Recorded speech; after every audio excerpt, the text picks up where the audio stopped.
Welcome to the Postpartum Performance Podcast.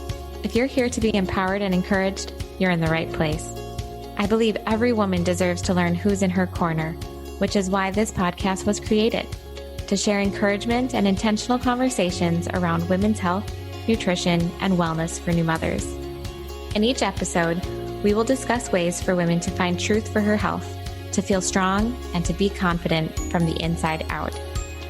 I'm your host, Dr. Lindsay Peczkowski, a performance physical therapist with a passion for teaching others about pelvic health and guiding mothers to build movement, confidence, and strength.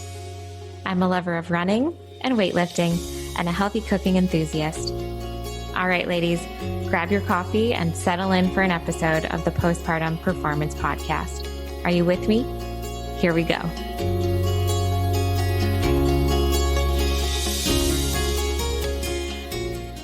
Hi, ladies. Welcome back to the Postpartum Performance Podcast. Today, I had the pleasure of interviewing Liza Janda, and we had a fantastic conversation talking about the power of knowledge and preparing for a confident childbirth, the benefits of prenatal yoga, giving into gravity and what that means, rhythm, rituals, and relaxation, why words matter, and also how to overcome fears to plan for your ideal childbirth, and so much more. A little bit more about Liza. She is a certified childbirth educator, a certified lactation education counselor. She's a very experienced registered certified prenatal yoga teacher and an experienced registered certified yoga teacher. She also has a combined 40 plus years of teaching experience, and Liza has a passion for healthy pregnancy, labor, birth, babies, and moms, breastfeeding, and yoga. Her goal is to help women and families create their best pregnancies and births through childbirth education and yoga, and to help moms and babies get breastfeeding education and support before and after the baby arrives. Ladies, I'm so excited for you to have a listen in on our conversation. So many great things. Let's get going. Liza, welcome to the Postpartum Performance Podcast. So excited to have you here and just kind of connecting with you. I think this is going to be a really fun conversation. And first thing, I just want you to share a little bit more about yourself and also professionally what you do, because I think what you do is fabulous. And I'd love for our listeners to know a little bit more. Okay, well, I'm Liza Janda. I have been teaching childbirth classes, the Bradley method of natural childbirth, for 25 years. And when I also teach, for 20 years, I've been teaching prenatal yoga. I've been teaching yoga, but prenatal yoga also. So those are really my passions: childbirth, educating parents and preparing them to create their ideal birth is really my passion. And how I got started, like if you had told me, even a year or two before I started teaching, I would have said, "Are you kidding me? That's crazy. I would never do that." But when I was pregnant with our daughter, who's now 27, I think I was just so terrified of pretty much everything. I didn't know anything. I was terrified of being a mom. I was terrified of labor and birth. And I even said to my friends, "Oh, I'm not even going to take a childbirth class. Why would I do that? I'll just do whatever the doctor tells me." Well, duh, that's really dumb. Don't ever do that. Thank God. For that. Yeah, don't ever do that. That's really, really dumb. So I actually, over a 3-week period, 3 different people said to me, "You should take the Bradley method." And I was like, I never even heard of that. What's that? And I didn't pay attention the first couple times. And then the third time I was like, I think God's trying to tell me something. So back in the day, there were bookstores. I mean, there's still a few bookstores, but I walked into a bookstore and walked to the childbirth section and pulled out the Natural Birth the Bradley Way. And as I pulled out the book, out fell what turned out to be my teacher's business cards. She'd gone into the bookstore and stuffed all her business cards into all the Bradley method books. Isn't that funny? But you know what? She always had full classes. She was smart. And just the whole experience completely transformed my whole experience of my pregnancy. I think it was more of a negative experience until I started taking those Bradley classes. And, the classes are 12 weeks or about 22 to 24 hours of instruction. And so my husband and my best friend and I all took these classes, and it just completely transformed my whole experience. And I hate to use that word empowered because it's, such a cliche word, but it really did. It totally empowered me and my husband to create this birth. And I have to say that both of my births were the most confident I've ever felt in my entire life, because they were such amazing experiences. Our daughter was born in the hospital, and our son was born at home with a midwife, a couple of midwives actually, but with a midwife. And just both experiences were just so amazing. And really, it was the most confident I've ever felt in my life, and the most committed, the most resolved, and it was just amazing. And then, I had been a fitness instructor for over 20 years. And when I was 44, I think, 42, I think I decided, well, I can't bounce around on this aerobics floor too much longer. This is wearing me out. And I never even took a yoga class. And I just decided I signed up for a yoga teacher training. Oh, I love it. I don't know. People are such planners and so good. And I'm always so amazed at people like that. But I'm like the total opposite. Embrace it. Yeah. And I signed up, and it was so funny. I'd never even taken a class before. And then when I walked in for the first day of the yoga teacher training, the teacher, she's like, "Hello, what are you doing here?" I'm like, "I paid you $2,000. I'm taking your teacher training." She's like, "Oh, what's your name?" So anyway, that was it. I love it. And I never thought, I loved teaching aerobics and fitness. I worked at two of the world's leading spas, the Golden Door and Calavie. And I thought, I was so surprised I didn't miss doing fitness anymore. It was just a total transformation. And then for my final exam for my teacher training, we had to teach a specialty class. And so I said, okay, well, I'll teach prenatal yoga. And then I invited as many people as I could to come. And I said, it's a free class. It's my final exam. And about 12 people showed up. Awesome. And it was amazing. And I was like, oh, I'm supposed to be doing this too. That's so anyway, cool. I feel like God just gave me these experiences and put me in these situations and gave me these amazing births so that I could just bless other people with my experiences and what I know.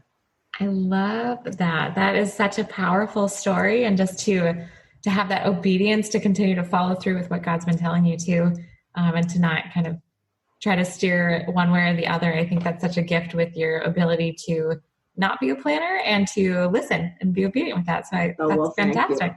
That's fantastic. I was just praying this morning. I'm like, God, help me to be more organized. Help me to do what you want me to do. Anyway, I wish I was as resolved and committed and passionate about, I don't know, anything else, but that's what I'm supposed to be doing. So I'm just going to keep doing it. Mm-hmm. Yep. Run with it until God says otherwise.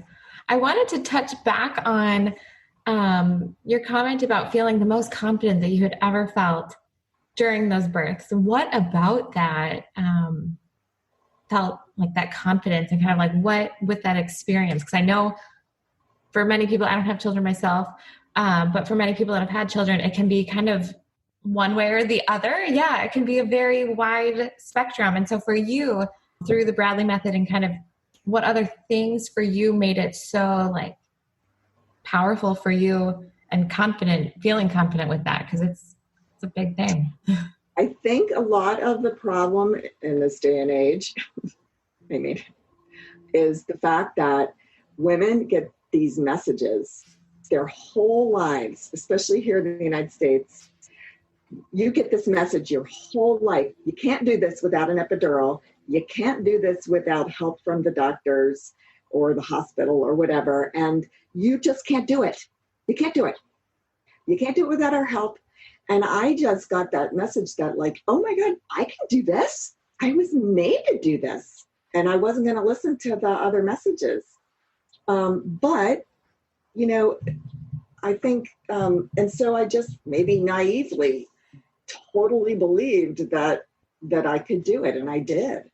I mean, it was, but even during my daughter's birth, labor, my doctor, whom I chose because he was a lot more open to supporting a natural childbirth. His partner, though, wasn't, and still isn't. He's still practicing, and he still isn't. My doctor was at a wedding, and he was on his way back in Arizona, on his way back from this wedding. And so his partner comes in, and I hear his partner over in the corner say, "Get the C-section staff ready."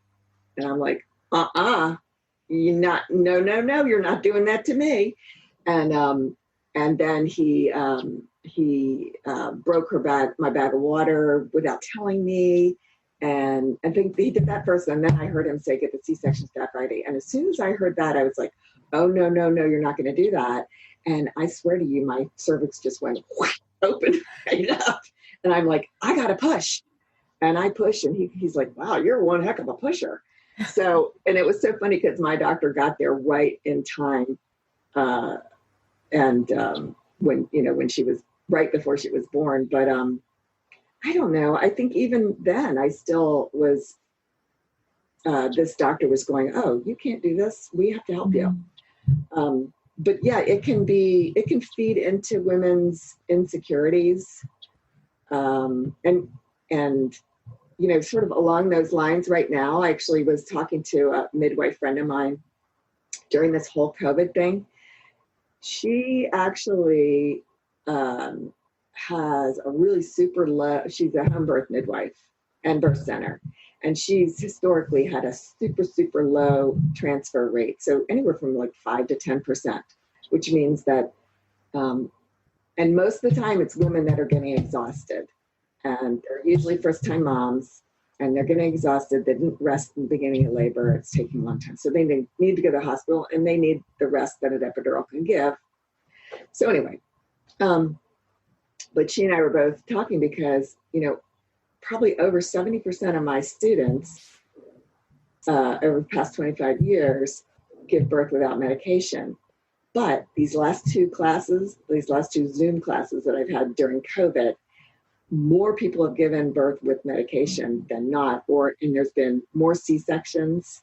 Mm-hmm. And so I was talking to my friend, and she said, I've had 5 moms just since COVID who had pregnancy-induced high blood pressure or preeclampsia, which is highly unusual for her. And she just really rarely gets a mom like that. She said she's had moms whose babies have had the cord wrapped multiple times around the neck, babies who are breech. And I think all this stress of this unstable world, moms are totally internalizing this. Mm-hmm. I wish I could figure out a way to help them. Yeah. But I don't know. I kind of went off. I said to you in my email, I'm not a talker, but here I'm blah, blah, blah, blah, blah. No, that's great. I think, well, what I would be curious about is even talking into your expertise of prenatal yoga and some of those things. I know that there's so many benefits to prenatal yoga, regardless of circumstances. But even now, I think, have you noticed with the classes that you're doing, we don't necessarily know outcomes of kind of what their labor and what that looks like. But I would love to hear kind of from your expertise of what, you know, prenatal yoga, the benefits of it, and potentially, especially with this time of uncertainty and kind of mothers potentially doing a lot more internalizing of the stressors that we're all experiencing, how that potentially could be an outlet for them and for helping for them and for their baby. Well, I think, it's funny. You take a yoga class and at the end you feel like, I feel so good, you know, and I think relieving stress is so, so important. I think different people are going to have different ways of relieving stress or trying not to internalize all that instability in your world. But I mean, yoga is just good for you. I mean, there's research that shows that practicing yoga during pregnancy three times a week actually has shown to shorten labor. So moms are able to relax. They get that skill of relaxation, and if you can relax, it's actually going to shorten your labor. It's also been shown, research has shown that the mother's perception of pain is a lot less because she learns breathing techniques. But I mean, really, you don't even have to practice specialized breathing techniques. It's really in through the nose and out through the mouth. Things like that. And so if mothers can master learning how to do deep abdominal breathing, then they are able to use that during labor. And it comes, like I teach my childbirth classes that, you have to practice relaxation. It's not going to happen like that. It's a learned response. And so I think, when I teach yoga, I do some vinyasa. So it's sort of a marriage of breath and movement. So a lot of what I'm doing is, as we extend, we inhale, as we fold, we exhale, we're moving. It's all that slow, deep breathing is really sort of practice for how you're going to do in labor. And,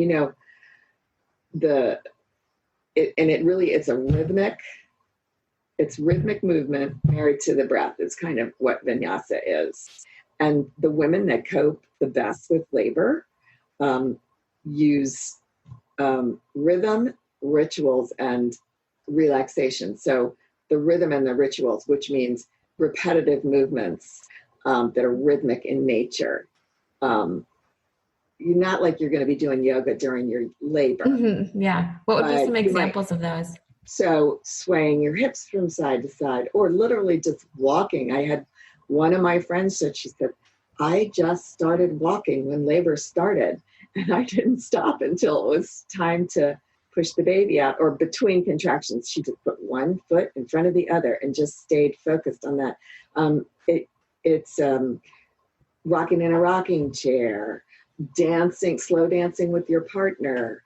Here's this one really, really helped me. My husband, I don't even know where he came up with it. I don't even remember learning it in class, and I teach it now. It's called effleurage. And so the coach actually takes their hand, if I stand up, so like the bottom of the mom's belly, way down. Well, no, you can't see, but anyway, the very, very underneath, the lower abdomen, like where you might feel menstrual cramps, right above that pubic bone.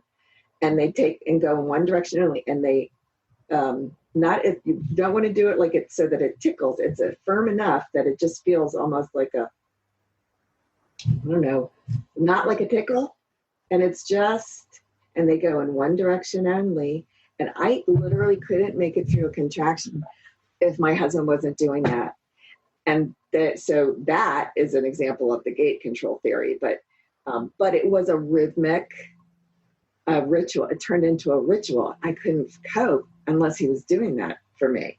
So some people might want their hair brushed or things like that. So anything that's rhythmic and that's repetitive. And so in a sense, when you're doing prenatal yoga, that's what you're doing. You're doing things sort of in a rhythmic way, but you're moving with your breath. And that is, and so that's partly why when you come to the end of yoga and you relax and maybe lie down in Shavasana, close your eyes, and when you sit back up again, that's why you feel so relaxed, all that deep breathing. I love that part about yoga. I think that's one of my favorite parts is when you actually let yourself rest, quiet the mind a little bit more.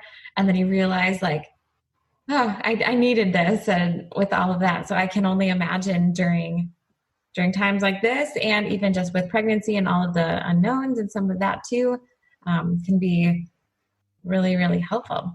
There's that element of surrendering, not like stick them up, okay, yeah, give up, yeah, that kind of thing, but surrendering. Like I always say when I start Shavasana, okay, just give in to gravity. And you kind of have to do that when you're in labor. You have to just give into gravity. Just let your belly hang you don't collapse your legs, but everything just goes.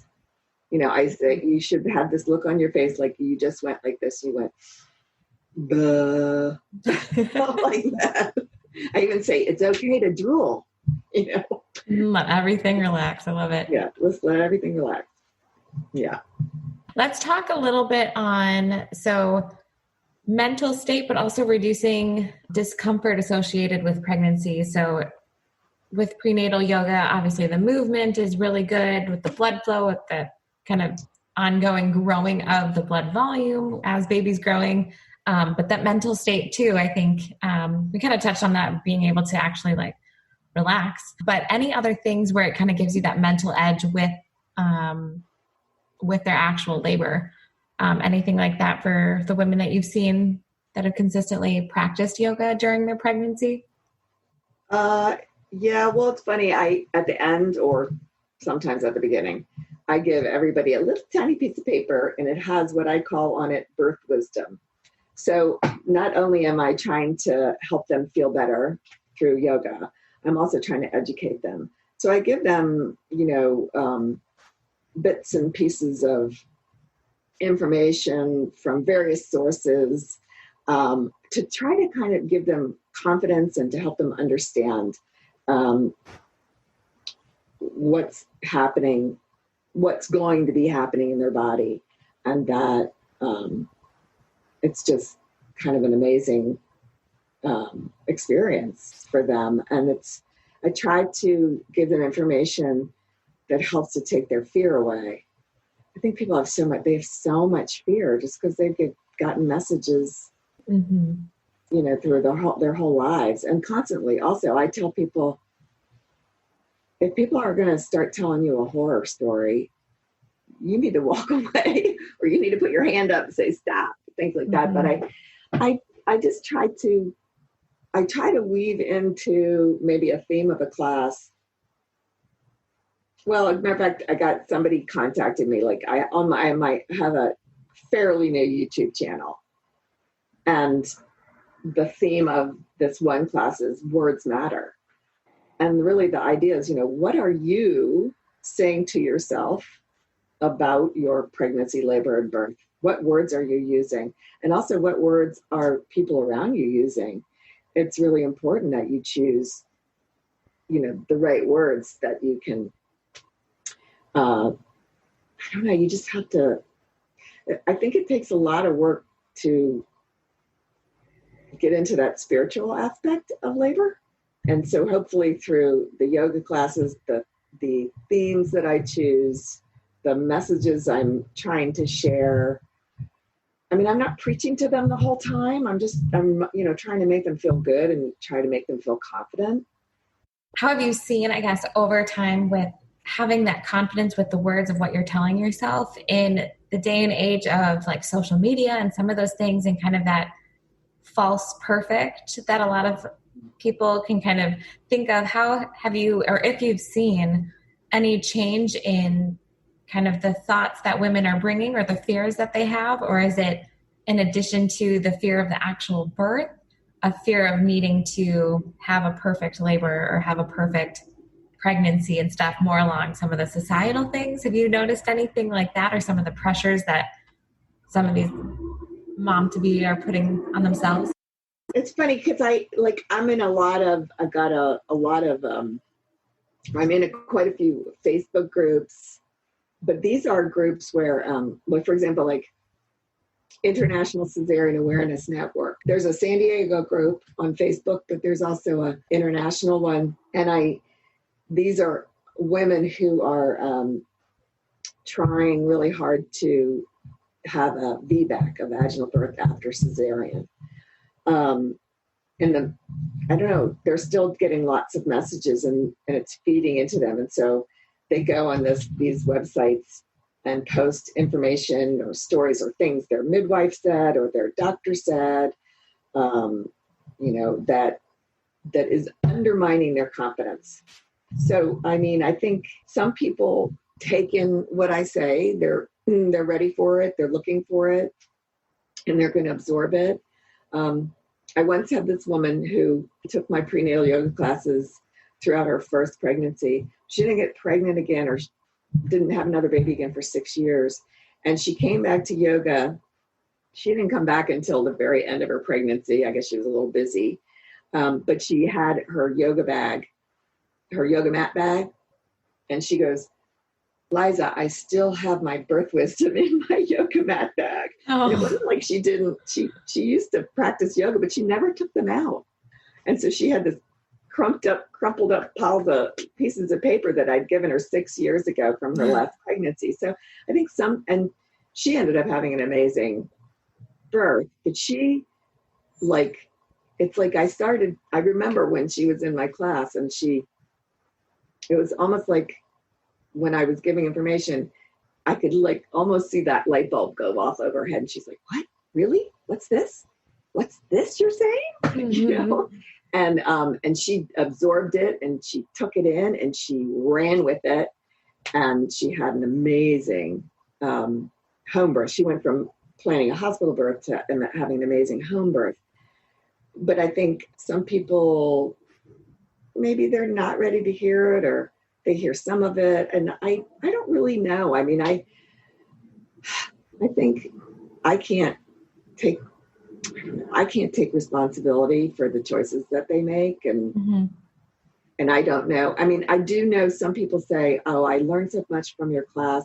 I was so fearful before, but your birth wisdom changed things around. But not everybody's, I don't know. I couldn't really tell you, but.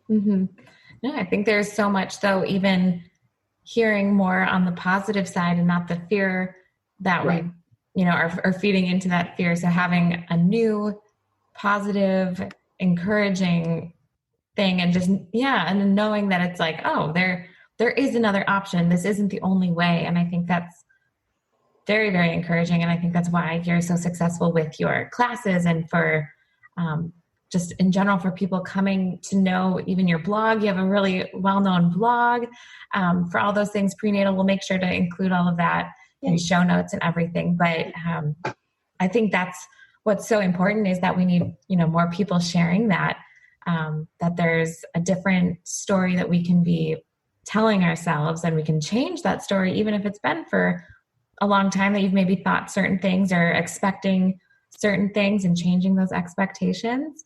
I think that's so good. It's funny. People have different reactions. Like I had somebody in my, I think it was my first Zoom childbirth class.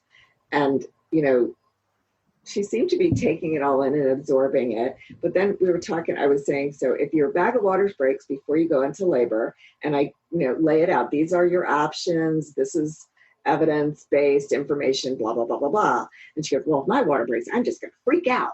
And I'm like, well, why are you going to freak out? And there was a couple other things that we were talking about. And she goes, well, I'm just going to freak out if that happens. And I'm like, I go, you've got the information, you've got the education, you know what your options are. There's no need for you to freak out. I said, remember, you need to learn how to respond to what's happening rather than react. Well, guess what happened? She went into labor. She freaked out. And I think, this is my assumption, I do not know this for a fact, but I think she had a total panic attack. And she went from wanting to have a completely natural birth to having every intervention in the book in the hospital, and went to the hospital too soon and all that kind of stuff. So just because someone takes my classes, it doesn't necessarily mean they're really ready for everything. And that's okay. I mean, you got to meet them where they are. Yeah. So that's so true.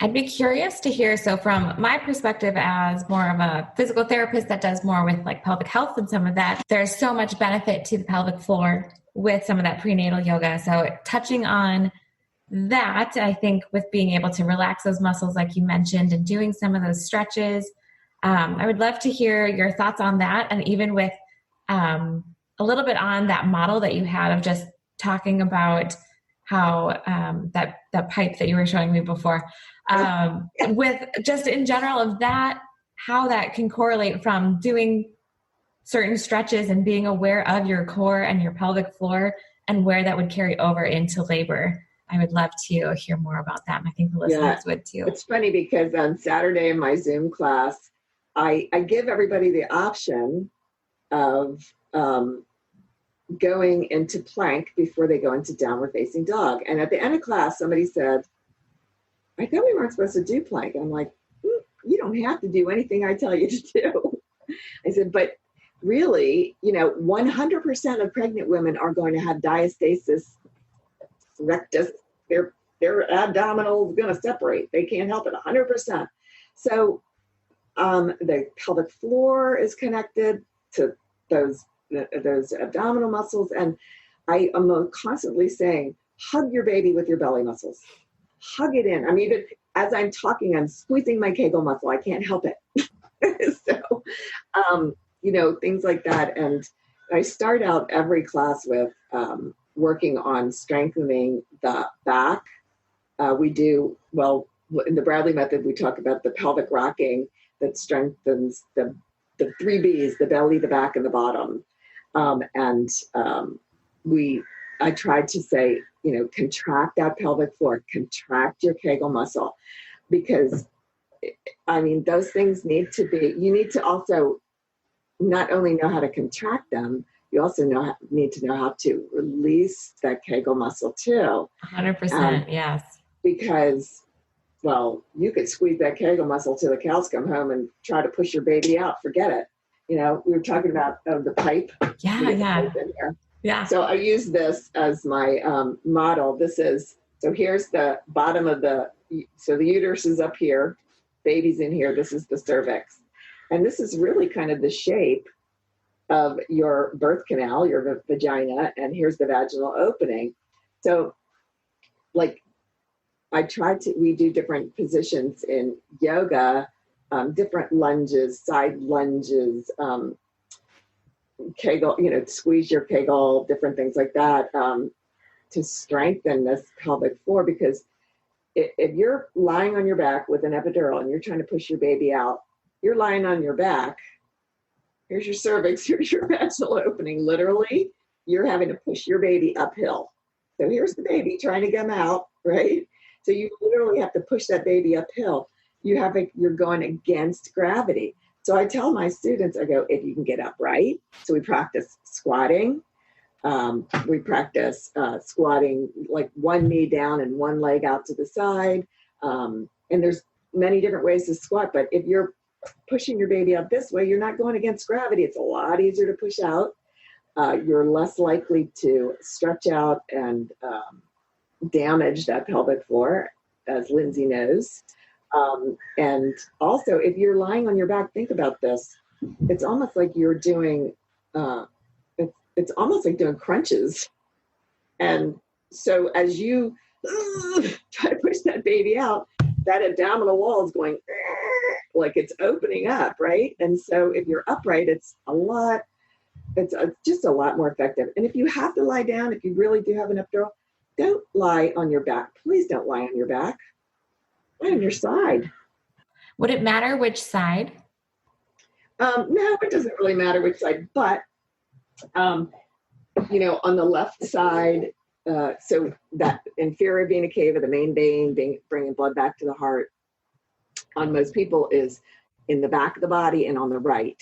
And so let's say one of the first things that we see in labor, you see a mom, a baby it's affecting maybe the baby's heart rate. It's sort of like that very first sign. So emergencies don't rarely happen like that. They develop.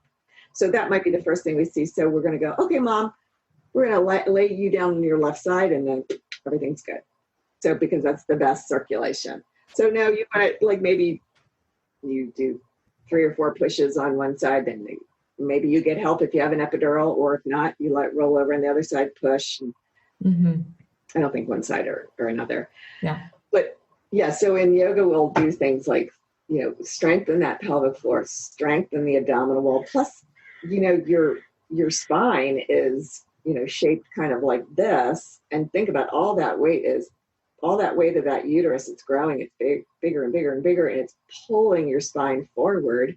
And that's why honestly, probably the main reason most people come to prenatal yoga is their low back is killing them. They come to yoga and they're like, oh my gosh, I feel so much better. So that even is also another mental thing. So it's awful to be in pain, isn't it? It's just horrible. You just want to lie on the couch and do nothing. Mm-hmm. Which doesn't help. Yeah, doesn't help. That movement is meant to restore that and feel better. For sure. So I'm trying to do things that are going to strengthen their low back, strengthen their pelvic floor, strengthen their abdominal wall, the core, basically. You know? That's awesome. I think that's so important and really cool to connect the breathing and the positioning and some of that rhythmic movement that you had mentioned before. I wanted to circle back quick to describe basically what she was holding up was like a PVC pipe in kind of like a C shape. So when it was up and down, it was more like an L. And then when she turned it down, it was more like a sideways L. For those of you that are listening, but if not, we'll have a video posted on YouTube for you to see. But really cool model and visual for someone that's either trying to decide how they want to labor and delivery and some of that, and someone that even if they're just kind of dabbling into that and not really sure that there's options. I think sometimes women think that there's one way, or they see in the movies, or they hear from, one or two people that that's how they had their child. And so then they think, oh, that's the way. Or depending on even the doctor or whoever they're working with, they might recommend a certain way and they think that, oh, that's the only way. So I think that's really empowering to know, again, just know your options, have that knowledge, have that awareness, where I think that is going to be, that's so important. So important. So I appreciate you sharing all of that. So one of the main things that I wanted to start this postpartum performance podcast was I wanted to get knowledge out to mothers, soon to be mothers postpartum. And the big thing was to answer the question or to bring light around topics such as, I wish I would have known this sooner. So with some of the women that you work with, what is a common or topic that tends to come up that you would like to share some nuggets of information with on potentially something that's come up that you've heard a lot of people saying like, oh, I wish I would have known this sooner, or even if it's prenatal yoga? Oh gosh.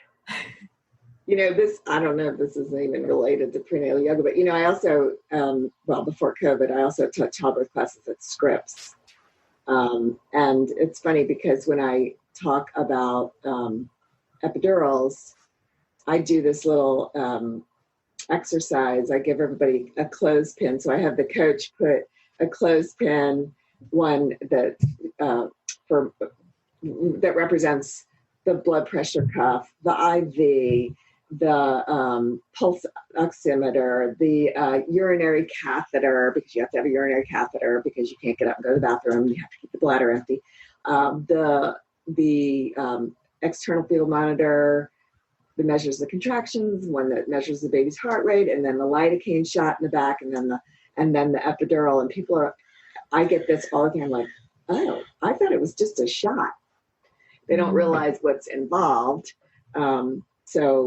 But then, like, I guess after a prenatal yoga class, I think a lot of people some people come up and they're like, well, I sort of was thinking about this kind of a birth, or a birth center birth, or a home birth, or something like that, or maybe hiring a doula, but they didn't.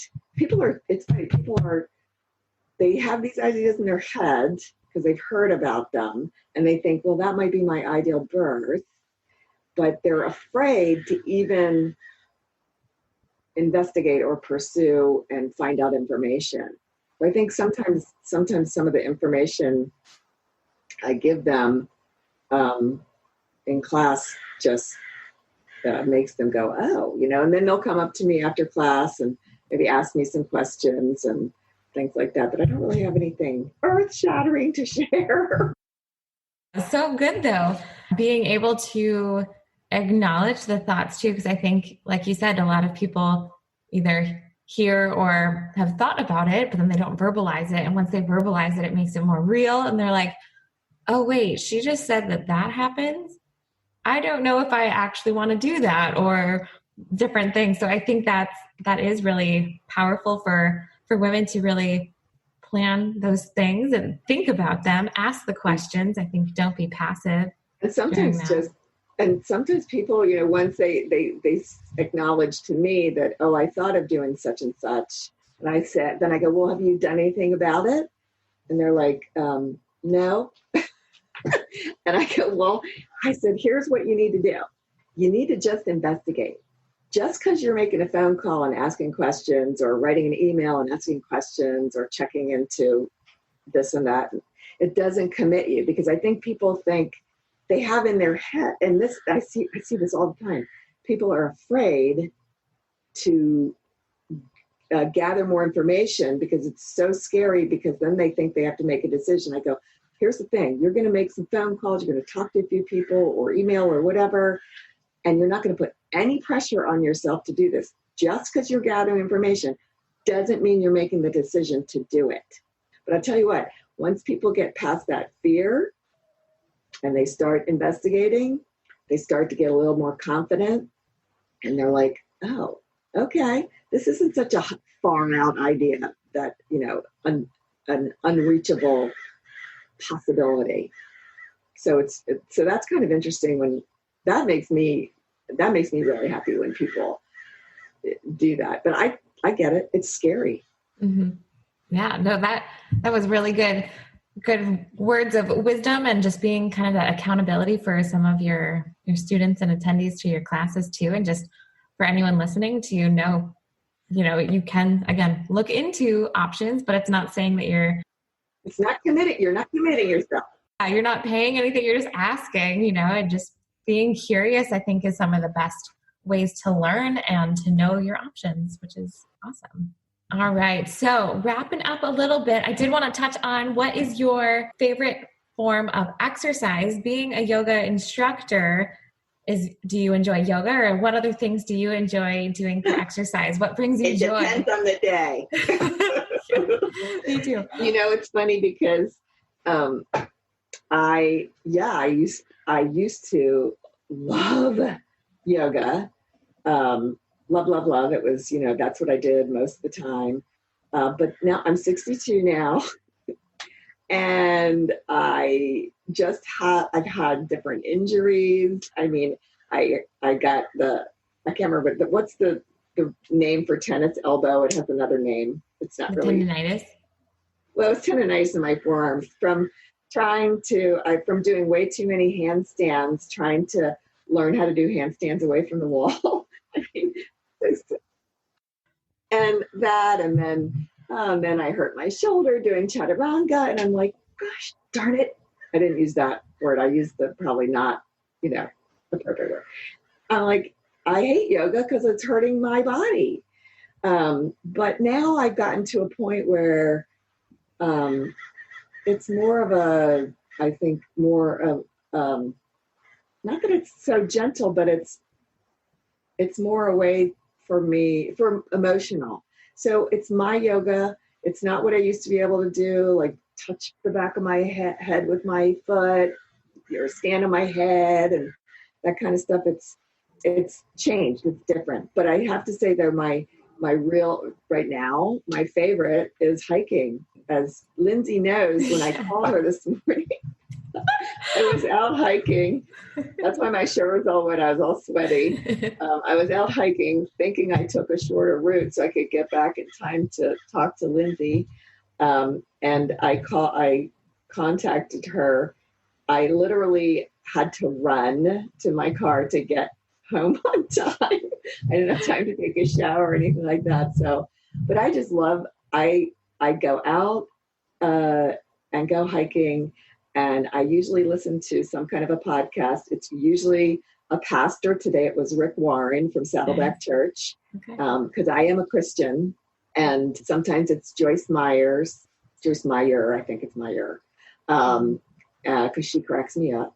And then I take my earbuds out and I pray and I talk to God, and I just am so grateful that I can be out in nature, that I can put one foot in front of the other, that I'm strong, and that I can do that. I'm so grateful. And then lately I've been actually taking some other outdoor yoga classes, maybe once or twice a week. And then I do my own practice at home. I use yogadownload.com, which is a streaming service. I have some prenatal yoga classes on that website, pre and postnatal yoga classes, but I'll do my own practice at home. But I've been taking classes outside with Shelley Scott at the Brengle Terrace, the Alta Vista Botanical Garden. So it's an outdoors area.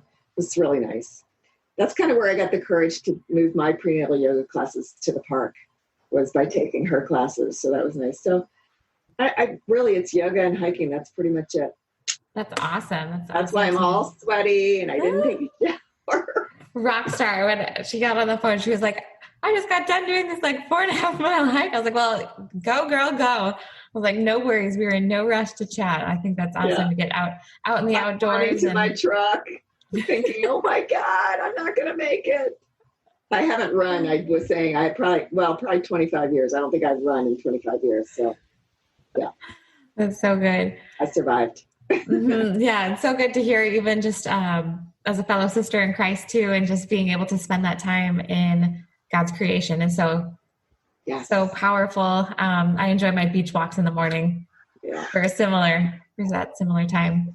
Yeah. So final question that I have for you today. So each guest I've been asking that's on the podcast is, you're at your favorite coffee shop, you're waiting in line, and there's a new mom that is standing behind you, and she taps you on the shoulder and she says, Liza, what advice would you give me? I am struggling with staying healthy and finding a new routine as a mother.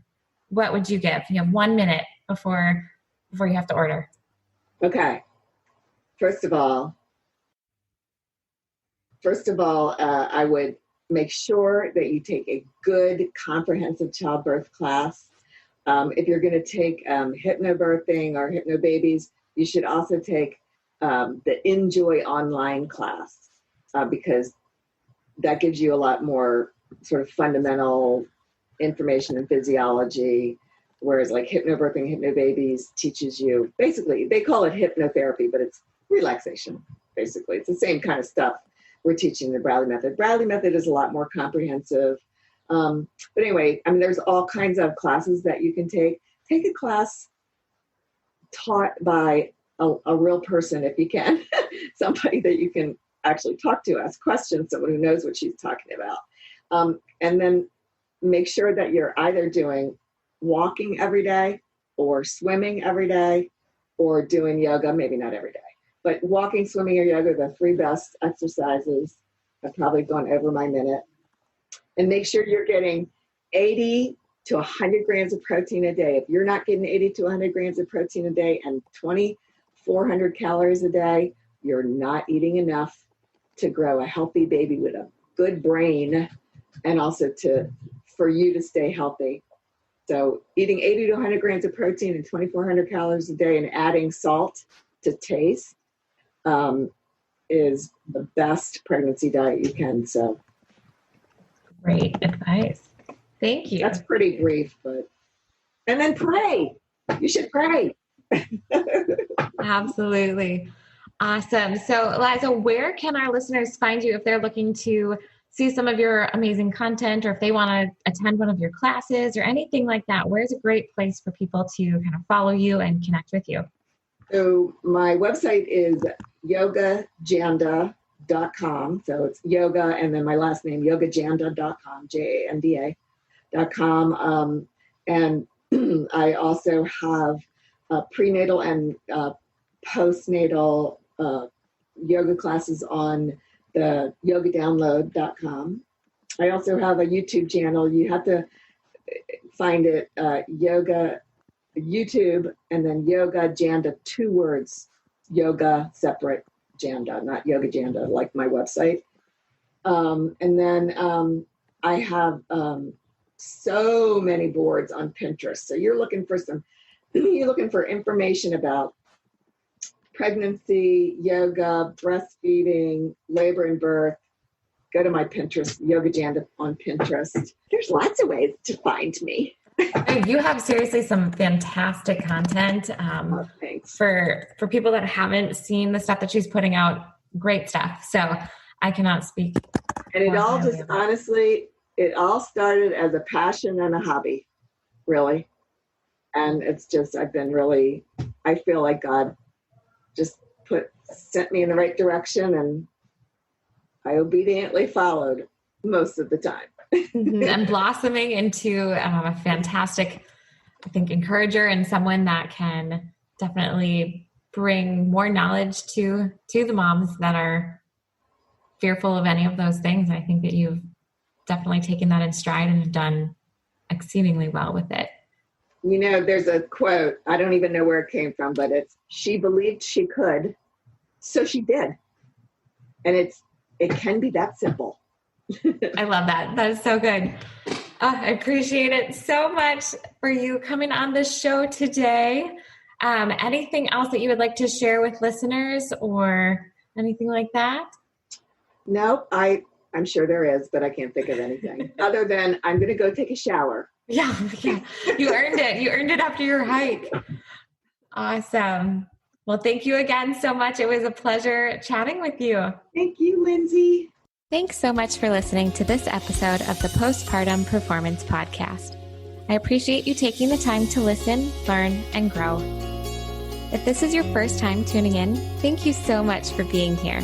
The aim of this podcast is to provide oodles of the best possible content to help empower women, eliminate the phrase, "I wish I would have known sooner" around pelvic health, and to encourage personal growth through the postpartum journey to becoming the best version of yourself. If you enjoyed the show and found the content helpful, please remember to subscribe to the podcast and leave a 5-star review. These subscriptions and reviews help other mothers discover the podcast. If you're a regular listener, thank you. I encourage you to tell a friend about us or post on social media sharing your favorite part for today's show. If you're looking for more content like this, please follow me on Instagram at Postpartum Performance. Remember, mothers, if you're seeking to live life strong, I'm here with you in your corner. Continue to be brave, stay strong, and live confidently.